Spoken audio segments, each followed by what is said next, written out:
Agora, quando o processo seletivo é receber um currículo e amanhã eu já contrato a pessoa, a tendência dessa contratação é dar errado e eu ter que demitir a pessoa ou suportar uma pessoa que não me entrega aquilo que eu preciso.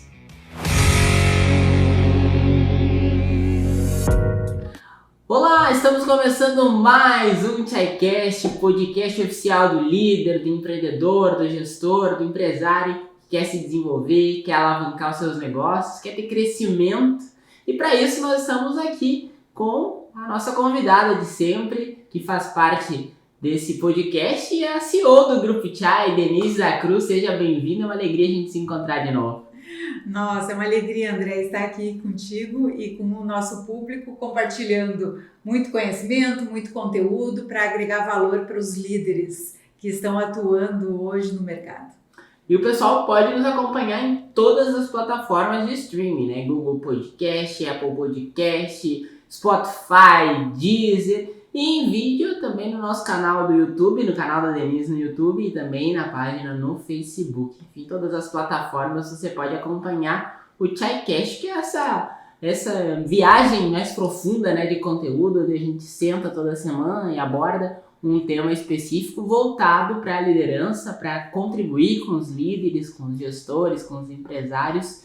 E hoje esse tema, Denise, que nós vamos tratar, foi muito pedido e é muito, né, pedido para a consultoria do Grupo Tchai, mas também através das redes sociais o pessoal pergunta muito, os empresários perguntam muito, que é uma dificuldade muito grande, né? O contratar pessoas, como contratar bons colaboradores e formar um time de excelência. Inclusive, sobre isso tem aula, né, lá no programa Tchai de Liderança. Sim, exatamente. Esse cuidado em contratar certo, a pessoa certa, para gerar valor para a empresa, tem que ter um cuidado muito especial. Porque nós precisamos de pessoas qualificadas para a execução das atividades propostas. E é através das pessoas que os resultados organizacionais acontecem. Então tem muita conversa aí para a gente aproveitar a Denise e para ela nos compartilhar um pouco da sua experiência ao longo desses 24 anos de história, atuando como gestora, como empresária, consultora organizacional. Então, Denise, como que a gente começa esse processo para contratar uma pessoa, para essa pessoa fazer parte do time que forma a empresa? Como é que ela é incorporada nessa organização? A gente vai falando detalhadamente sobre isso, mas como é o início dessa jornada? André, eu estava até em treinamento, tive um encontro agora ontem e ontem, né, com 20 empresários, para a gente trocar ideias, verificar o que está acontecendo de bom nas nossas empresas, cada um compartilhar os pontos de sucesso para a gente reaproveitar isso e solicitar ajuda naquelas dificuldades que existem dentro de cada uma das nossas empresas. E esse ponto veio muito falado ontem e ontem. Porque os empresários, eles percebem que precisam ter pessoas qualificadas e como recrutar isso de uma forma mais certa. E nós chegamos numa conclusão lá que precisa ter uma descrição de cargos muito bem feita antes da gente contratar as pessoas. Porque quando a gente define quais são as atividades que aquele cargo precisa, na hora de buscar um profissional no mercado, os requisitos já estão descritos. São aquelas habilidades, aqueles conhecimentos, aquele perfil de profissional que é necessário para executar aquela atividade que está disponível dentro da nossa organização. Definir os requisitos que a pessoa precisa cumprir para ser candidato à vaga. Então, se nós tivermos pessoas qualificadas que atendam aqueles requisitos, já inicia um bom processo de recrutamento. Do que eu falar amplamente apenas, eu preciso de um atendente, eu preciso de um vendedor, e não colocar exatamente os requisitos que são vinculados ao meu negócio, ao jeito que eu funciono, não vai dar certo. Porque daí ele pode ser um bom vendedor numa outra empresa e não na minha. Então, essa definição dos requisitos é um primeiro ponto. Depois dessa etapa é fazer uma divulgação em massa muito grande. Então, tem várias possibilidades. LinkedIn, que não tem custo, as mídias sociais não tem custo, contratar uma empresa especializada que tem um banco de currículos, né, já acelera o processo. Conversar com amigos, outros empresários que possam fazer indicações. Então, achar um mecanismo onde eu tenha uma ampla divulgação, que quanto mais currículos eu receber, melhor é para eu definir o processo de seleção mais adequado, porque daí eu teria mais opções, do que apenas ter 2, 3 currículos me limita muito na decisão. E como eu tenho vaga disponível e tenho necessidade, e normalmente uma necessidade urgente para contratar, eu tomo uma decisão errada, porque não olho profundamente esse currículo que está sendo disponibilizado. Eu tento ser positiva e contrato. Não, esse é o melhor, eu idealizo, mas são poucas as opções. Então, quando eu tenho um leque de opções maior, fica mais fácil. E mesmo assim, né, às vezes parece estranho, mas muitas vezes se abre processos, né, para seleção e tem poucos candidatos, né? E aí se trabalha com aquele pequeno cenário ali. Diante de um pequeno cenário, talvez é a realidade de muitas pessoas que estejam nos acompanhando. Qual o passo mais assertivo para essa contratação? É tentar com aqueles que estão ali ou criar um novo processo? Às vezes esses poucos concorrentes são aptos. Existe sim essa possibilidade. Mas a possibilidade de não ser é muito maior. Então, eu teria que ter um leque de opção maior para ter um processo seletivo. Porque nós estamos falando da primeira etapa, que é o recrutamento. Quem são as pessoas que estão disponíveis hoje no mercado que têm interesse na vaga que eu estou disponibilizando? E depois dessa etapa vem o processo seletivo em si, que daí é analisar o currículo, que é fazer alguma prova, dependendo do cargo, que é fazer alguns testes psicológicos, que é fazer entrevistas, que é fazer dinâmica de grupo, que é fazer um teste prático dentro da vaga, né? Por exemplo, nós temos uma empresa de software e nosso processo seletivo para programador, uma das etapas é ele fazer uma programação de algo, né? Então, tudo depende da vaga para criar esse roteiro de atividades para fazer a seleção, que é diferente do recrutamento. Recrutamento é buscar no mercado quem tem interesse em participar dessa vaga. Daí, dentre esses, eu seleciono, através de um critério claro, quais são as pessoas que vão participar, que enviaram esses currículos que estão disponíveis, que estão de acordo com o que eu quero, com os requisitos da minha vaga que está disponível, entrar daí no processo seletivo. Então, um número maior inicial vai possibilitando esse filtro por etapas. Esse filtro também é classificatório. E esse filtro ele é muito necessário, né, para que se possa ter esse desenvolvimento ali do processo. Mas também aí eu te pergunto como que vai se delimitar a partir desse próprio filtro a etapa final antes da contratação, se essa pessoa, às vezes até aqueles que vêm ali para aquela seleção, às vezes não tem nada nem a ver com a especificidade, com a vaga necessária, com os requisitos necessários. E aí como é que se faz essa checagem também das informações? Daí isso, o selecionador, que é a pessoa que vai estar à frente do processo seletivo, que nem, às vezes não é o líder, né? É algum gestor de setor ou um RH da empresa, ele tem que fazer o processo de classificação a hora que chega esse currículo. Ali ele faz a análise, então para ele participar da seleção, ele tem que cumprir no mínimo os requisitos que foram disponíveis para aquela vaga. Se não cumprir, já nem avança, porque vai ser uma perda de tempo e uma contratação errada, né?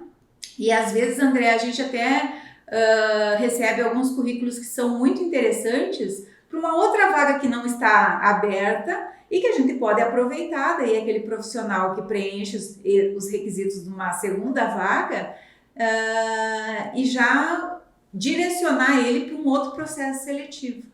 Então, essa análise inicial, esse filtro inicial é fundamental que o selecionador faça. E também eu achei interessante, né, para o pessoal que está nos acompanhando, Denise, eu não tenho setor de RH, minha empresa é pequena, mas eu também não sou bom de entrevistar as pessoas. A pessoa passou ali na parte dos requisitos técnicos, e aí na fase de entrevista, né, de entender o perfil, de entender a pessoa, até o propósito dela, se está alinhado com o da organização, aquele que está nos acompanhando, aquele empresário que está do outro lado, o que ele deve fazer? Quais são as perguntas mais assertivas, né? Porque às vezes atende ao currículo nos requisitos técnicos, mas na prática, né, no jeito de ser, no perfil da pessoa, não tem nada a ver com a empresa. Isso tem que fazer um questionário, né? Com algumas perguntas chaves que são valorosas para aquela vaga e para aquela organização, né? Então eu vou dar o exemplo nosso aqui, porque pode ser adaptado a qualquer lugar, né? A gente gosta de saber da onde que a pessoa vem, a filiação dela, o que os pais delas fizeram. Por que isso? Porque a gente gosta de saber como que é o sistema familiar da pessoa. Para a Chay isso é importante, né? Não sei se porque a gente veio de cidade pequena todo mundo conhecia todo mundo, né? E sabendo que fulano era filho de ciclano, já era um bom indício de postura, de ética, de comportamento, de jeito de viver. Então isso para nós é importante. E a gente faz de uma outra forma agora numa cidade grande, mas a gente gosta de saber de onde que vem, qual o sistema familiar que vem. Perguntar para a pessoa qual o sonho dela, né? O que ela tem interesse na vida. Questioná-la a respeito do que faz ela feliz, do que ela gosta de fazer fora do horário de trabalho, qual as atividades de lazer dela, porque assim a gente vai conhecendo a pessoa. Porque os requisitos a gente já viu lá no processo seletivo, né? Os técnicos lá, mas a gente precisa conhecer a pessoa. Então, nesse formulário, ele também nos ajuda a ter essa noção. A gente ainda não conversou com a pessoa, né? A gente manda esse questionário, ela responde e em cima disso ele nos dá bagagem, nos dá informação para uma etapa futura de uma entrevista. E lá também a gente coloca a pretensão salarial, para saber quanto que a pessoa tem interesse em ganhar, quanto que ela está disponível a ganhar naquele momento, porque pode ser que ela esteja trabalhando num outro lugar. E daí a gente ganha tempo, porque se a nossa vaga tem um salário X e a pessoa pede 2x, já não atende a nossa necessidade, porque ela está pedindo mais do que a gente está disposto a pagar. Então não vale a pena seguir com ela, vai chegar lá no final, não vai dar certo, eu vou perder tempo no processo. E a pessoa também vai perder tempo participando do processo que não vai querer essa vaga. Então a gente também já elimina nessa etapa quando a pretensão salarial está muito distante daquilo que a gente deseja pagar. Depois disso, André, a gente envia um Assessment Code, que é um questionário comportamental para a gente conhecer qual o perfil comportamental daquela pessoa, né? Que inclusive lá no YouTube tem uma aula que eu falo sobre isso, né? Que é o perfil executor, o perfil planejador, o comunicador e o analítico. Então, dependendo da vaga, qual o perfil necessário para estar atuando. Então, esse questionário nos ajuda a tomar essa decisão. Então, eu não posso contratar uma pessoa para a área comercial que seja planejador. Ele não vai vender. Ele não tem características para isso. Então, esse questionário nos ajuda nesse sentido. E também ele é eliminatório. Cada uma dessas etapas são eliminatórias. Então, só vai seguir quem está de acordo com aquilo que é uma pretensão aqui. E após isso, a gente daí faz a entrevista, né? O nosso gerente lá, o Matheus, entrevista as pessoas, conversa com todos os candidatos que chegaram até essa etapa. E depois, se for necessário, dependendo do cargo, eu faço também uma entrevista final. Então, são vários processos que a gente tem para tentar acertar o maior índice possível. Nem sempre a gente acerta, porque às vezes a pessoa está muito bem no processo seletivo, mas depois no dia a dia ela não está entregando aquilo que a gente espera. Mesmo a gente ter todo cuidado em cada uma das etapas, mas nós estamos trabalhando com pessoas, né? Então, às vezes não funciona. Mas, pela nossa experiência, quanto maior o tempo do processo seletivo, com mais etapas, com mais cuidados, maior a tendência de acertar. Agora, quando o processo seletivo é receber um currículo e amanhã eu já contrato a pessoa, a tendência dessa contratação é dar errado e eu ter que demitir a pessoa ou suportar uma pessoa que não me entrega aquilo que eu preciso. E dentro dessa ótica aí tem aquela máxima, né? Seja lento para contratar e rápido para demitir.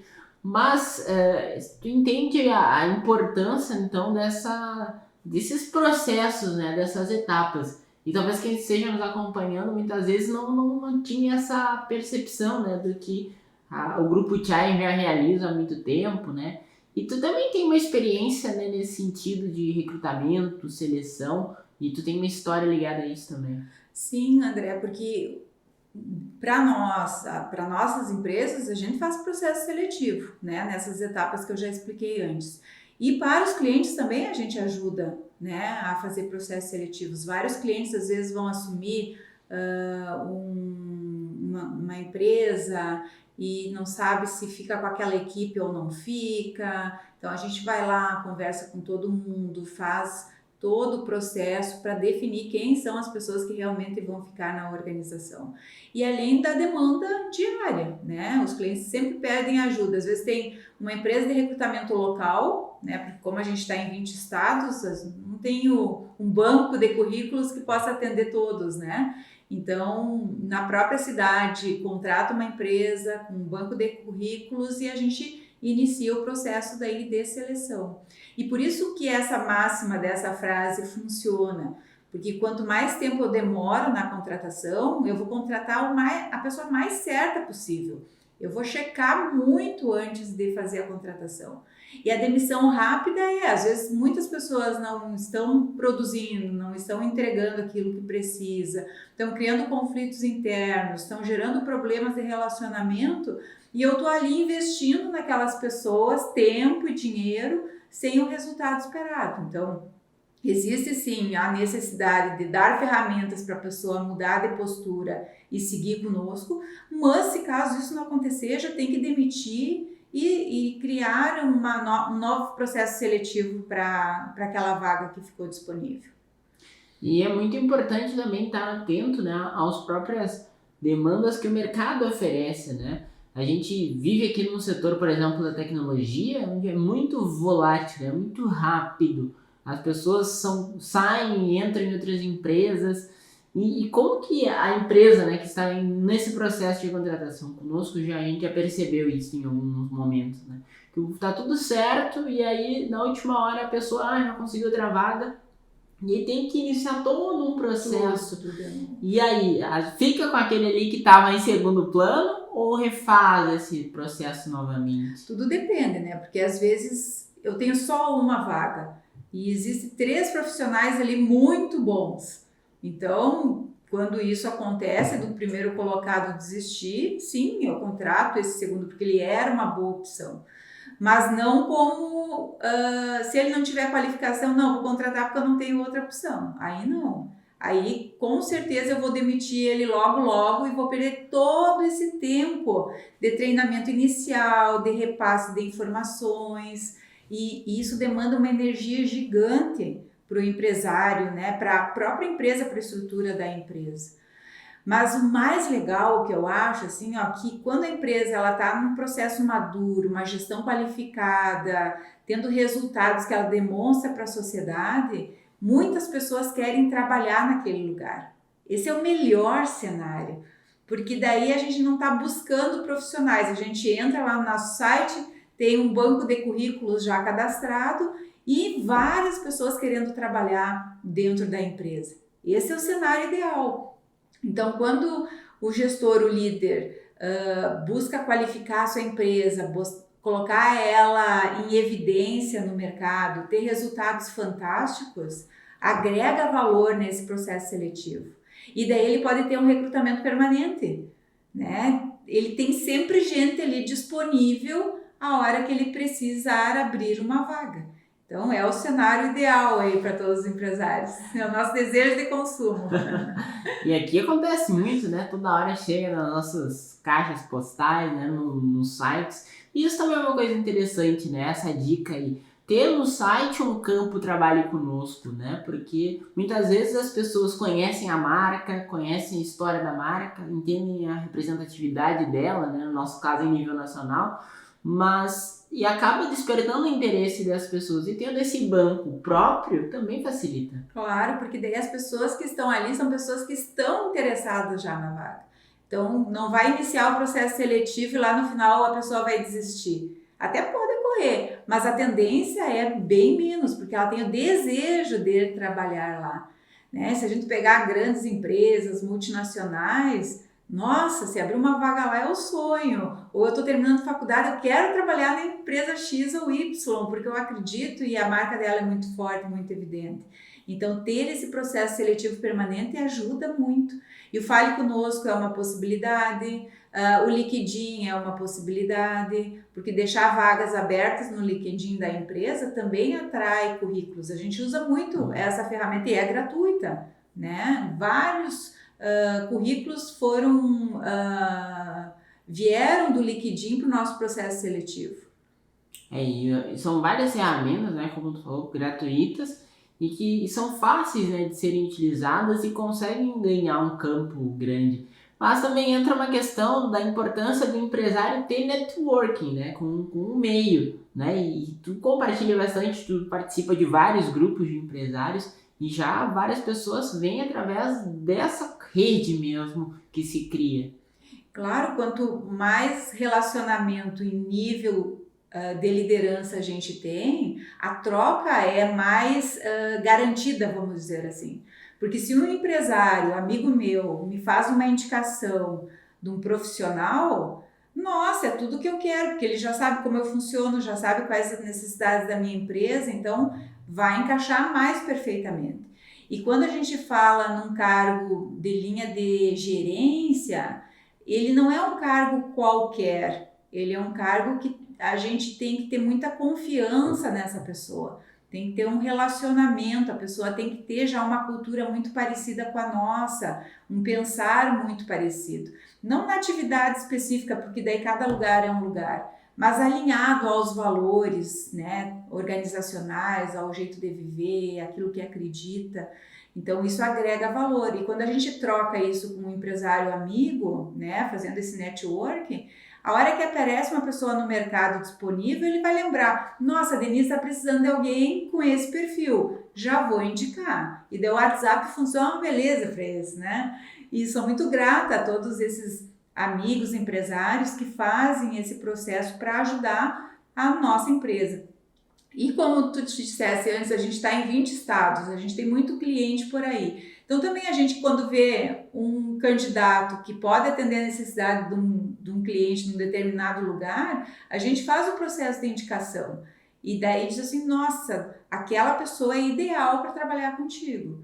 Então já evita várias etapas do processo de recrutamento daquela pessoa que é anônima, né? Então facilita, e aquele que recebe, o gestor que recebe essa informação, fica muito grato, porque acelera o processo dele.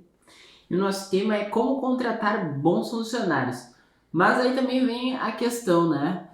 Se o bom funcionário vai trabalhar numa boa empresa. Então também a empresa precisa estar de acordo, né? Se quer um bom funcionário, a empresa precisa ser um bom lugar para se trabalhar, né? É excelente essa tua percepção, André, porque tem sempre que ter a contrapartida, né? Eu tenho que ter um ambiente agradável, tenho que ter um salário adequado, tenho que ter benefícios adequados, eu tenho que ter níveis de relacionamento com as pessoas adequados para manter essa pessoa dentro da organização.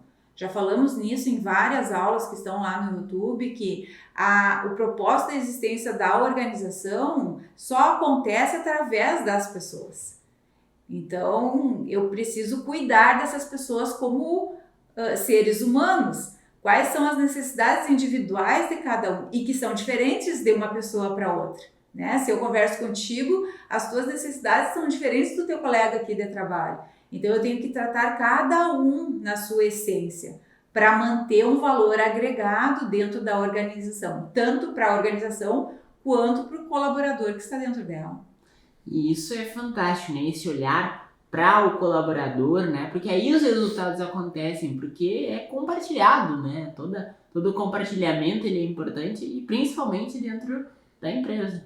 E daí um novo colaborador que vai entrar, ele percebe como que está o clima organizacional, como que estão aqueles outros colaboradores antigos se relacionando entre si, tendo resultados, e daí ele se motiva e quer participar daquele círculo, né? Ele quer aquilo para ele também.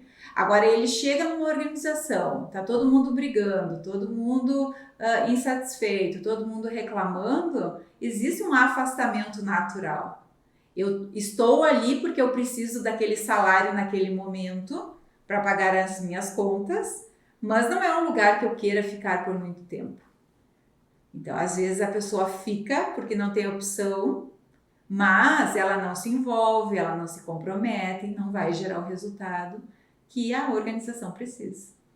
Nossa, essa é uma profunda reflexão, muito interessante, né? Porque a gente possa entender e acho que bem faz parte desse contexto, né? A gente vê, acho que essa tua reflexão aí é bem pertinente. E até me veio agora uma questão, né, do clima da empresa. Esses dias eu estava em um parque e aí uma pessoa, né, um líder, deu uma autoridade para uma outra pessoa no público, né? Disse, leva as pessoas lá no lugar X. Aí falou de novo, daqui a pouco o moço, né? Ai, nossa, que saco essa mulher. Na frente do público, assim. E já viu o clima organizacional, né? Que acaba sendo afetado. E impacta nas pessoas que estão ali usando do serviço. Exatamente, André. Agora tu falasse desse exemplo, eu lembrei de um que nós fomos almoçar no restaurante e nós éramos entre 8 pessoas e daí precisava unir as mesas. E muito engraçado isso. Eu não sei como que funcionava a regra interna, né, do restaurante, mas era como se fosse cada garçom responsável por uma área física do restaurante. E as mesas que estavam disponíveis pertenciam ao outro garçom e não ao garçom que estava nos atendendo. E a gente queria pegar aquela mesa e colocar na sequência ali para todas as pessoas que eram os nossos convidados. E o garçom ficou bravo e começou a bater boca, reclamar e nós todos ali olhando para aquela situação. Até que uma hora eu virei e perguntei, está acontecendo algum problema? O senhor não quer ceder a mesa, é isso? Dele, não sei o que, e saiu, né? Claro, ele percebeu o que ele tinha feito. Mas olha só, a imagem da organização como fica daquele restaurante. O dono não estava ali, ele nem sabe o que estava acontecendo. Mas qual é a cultura organizacional que está instalada? Qual o nível de satisfação das pessoas estarem ali? Será que esse método de dividir a área física por garçom é um bom método que gera resultado, gera valor? Porque eles deveriam estar ganhando comissão do atendimento individualizado, porque senão não teria criado aquela situação. Então, tudo isso é um movimento de como é estruturada as regras do jogo daquela empresa. Só que o cliente que está ali não tem nada a ver com aquilo, ele quer ser atendido, né? Ele quer ser atendido com sorriso, com satisfação, não com pessoas reclamando à volta. Então, o líder, o dono, quem está coordenando aquele setor deve estar atento a esses movimentos. E daí já reagir, abrir uma não conformidade, definir um plano de ação para isso não vir a acontecer novamente. E acaba frustrando, né, as pessoas que estão ali usufruindo daquele serviço e que nem sabem muitas vezes o que está acontecendo, né, nos bastidores ali internamente dentro daquela empresa. Exato. E daí é engraçado que veio um outro colaborador, que não era o garçom que estava nos atendendo, justificar o comportamento do outro, né? Eu digo, nossa, ele está piorando até a situação, porque ele ainda continua naquele movimento para justificar, para tentar melhorar a imagem, mas já tinha ocorrido, o leite já tinha derramado. Então, depois o leite derramar, tem que limpar, tem que organizar a casa. E nossos temas ultimamente, né, rendem bons assuntos e a gente está engatando numa temporada aí falando de muitos temas que ajudam, né, os líderes em momentos difíceis, né, cruciais. Já falamos da gestão financeira, recrutamento e seleção. Hoje nós, nessa edição, falamos sobre esse tema e tantos outros aí que o pessoal pode acompanhar a temporada completa. Inclusive tem a playlist, né, no nosso canal do YouTube, tem aulas, enfim, tem muito conteúdo que a Denise vem disponibilizando para contribuir com os líderes, né, de várias formas. E esse tema não é diferente, pelo contrário, né, muita gente pergunta, manda questionamento, como contratar, como ter bons colaboradores, como melhorar meus resultados, e tá tudo de uma forma ou de outra ligada, né, nesse cenário que é o recrutamento e seleção das pessoas. Mas agora eu vou mudando um pouco o prisma, mas principalmente porque falamos, né, de como ter bons funcionários, né, como montar uma boa equipe. Mas também tem momentos que precisa se contratar, por exemplo, um líder, um gestor. E aí é um pouco diferente a conversa, né, porque envolve um cenário um pouco maior, porque ele tem que gerenciar outras pessoas. E às vezes pessoas que estão há mais tempo que ele na organização. Eu acho que talvez essa deve ser uma das tarefas mais difíceis para o líder que está acima, né? Sim, porque a pessoa precisa conhecer o negócio. Isso demora mais tempo, né? Então, eu não posso estar contratando uma pessoa crua naquela atividade sem as características e perfil de um bom gestor. Então, o processo aí é checar aonde ele trabalhou antes, quais os resultados que ele entregou, fazer alguns testes práticos simulando situações de conflito, como que ele vai resolver, situações de gerir resultados, de promover relatórios, de participar de reuniões. Então, criar algumas outras etapas dentro do processo de seleção para testar como que vai ser a habilidade desse gestor nessas atividades diversas que ele vai ter que encarar no dia a dia. E acredito que também exista até com a equipe, né, um trabalho. Porque, por exemplo, vamos pegar aí a analogia do futebol, né? Quando aquele jogador ele é preparado das categorias de base, é mais fácil botar lá no time principal. Ele já chega com uma média na torcida, né? Fica mais fácil. Às vezes vem um jogador de um outro time, a torcida já fica, né, com uma certa cisânia, assim, no sentido de, será que é bom, será que não é? E aí quando é um gestor, né, que está vindo de uma outra empresa, de uma outra organização, e está indo para essa empresa nova, e essa equipe, como é que se trabalha para que ela possa atuar de uma maneira produtiva junto com esse novo líder? Tu trouxeste uma analogia bem interessante que é do futebol, né? Hoje no Brasil os técnicos de times de futebol troca a cada momento, né? É só o time perder vários jogos, se troca aquele profissional, mas não significa que ele é um profissional ruim.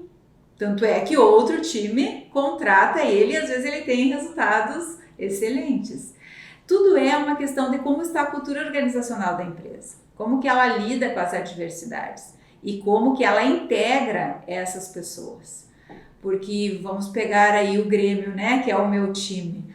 O Renato, quando estava à frente do time, nós fomos campeões em vários campeonatos, em vários torneios, e ele saiu do time, veio um outro profissional, o time era o mesmo e nós caímos para a segunda divisão. Então, quem estava jogando lá era o time.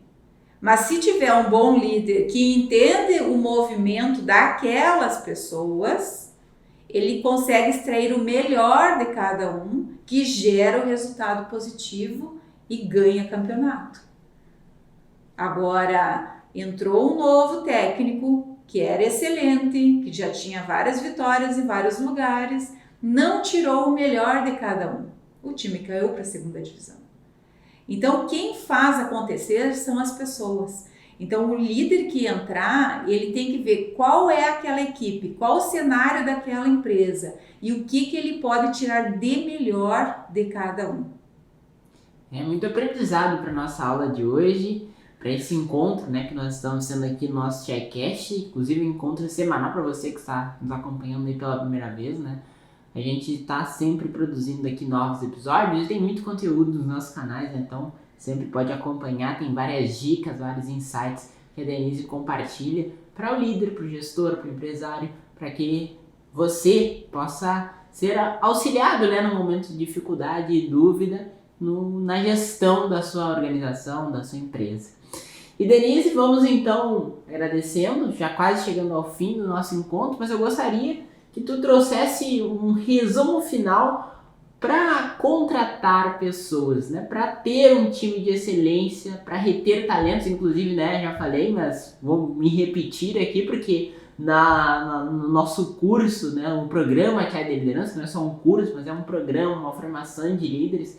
Tem detalhes completos sobre isso, né? Claro que os nossos alunos são diferenciados, né? Porque aceitam esse desafio de fazer parte desse programa. Mas para quem está nos acompanhando, traz algumas dicas pontuais, mas que são importantes para contratar um novo colaborador e assim ter um time de excelência. E as dicas são simples, André. Eu acho que porque são tão simples as pessoas não fazem. Né? É verdade. As dicas são muito simples, porque a gente sugere em vários clientes, em várias mentorias, e as pessoas têm dificuldade da ação. Elas ficam lá no pensamento, vivendo o problema, que é muito ruim viver o problema do dia a dia, mas se não fizer movimento para ação, nada vai acontecer. Não vai gerar resultado nenhum e vai continuar só reclamando. Que é um pouco daquilo que a gente falou antes de hábitos, né? Tem o hábito de olhar para um ponto. A sugestão é: faz um recrutamento com o maior número de pessoas possíveis, e daí divulgue LinkedIn, divulgue nas mídias sociais, fique com um recrutamento permanente dentro do seu site, né? Aumente esse leque de pessoas no processo de recrutamento. Quebre depois em etapas a seleção, em fazer preenchimento de formulário com perguntas específicas que já falei antes, um assessment coaching, que é avaliação de perfil comportamental, testes práticos, dependendo da vaga que está atuando, entrevista com o gestor, entrevista com o líder principal e depois toma uma decisão. Em cima de todas essas análises, e às vezes uma etapa seguinte é eliminatória da outra. Então também, dependendo da quantidade de pessoas que tem, vai filtrando e vai diminuindo as pessoas em cada uma dessas etapas. Só que não adianta apenas contratar a pessoa. Achei a pessoa certa, vou contratar essa pessoa e eu não faço nada para capacitar ela, para incluir ela, fazer o PINC, né, que é o Programa de Inclusão do Novo Colaborador, e depois treinar ela na atividade que ela vai executar. Não adianta nada fazer um bom processo de recrutamento e seleção. Eu preciso treinar e ter a garantia que agora ela dá conta de fazer aquela atividade que ela foi contratada. E é por isso que a gente contrata, né? A gente precisa da pessoa para executar aquela atividade específica. Maravilha, Denise. Obrigado mais uma vez pelo nosso encontro. Obrigado por compartilhar tanto conhecimento. Tenho certeza que mais uma vez ajudou o pessoal que nos acompanha. Então, até a próxima. Obrigado a todos que nos acompanharam. Até mais. Obrigada por estar aqui mais uma vez, né, partilhando conhecimentos, experiências, práticas que a gente já aplica há bons anos e que a gente possa ajudar você aí a pensar um pouco sobre isso, mas principalmente fazer um movimento para você agir, tá bom? Beijo grande, fiquem todos com Deus. Tchau!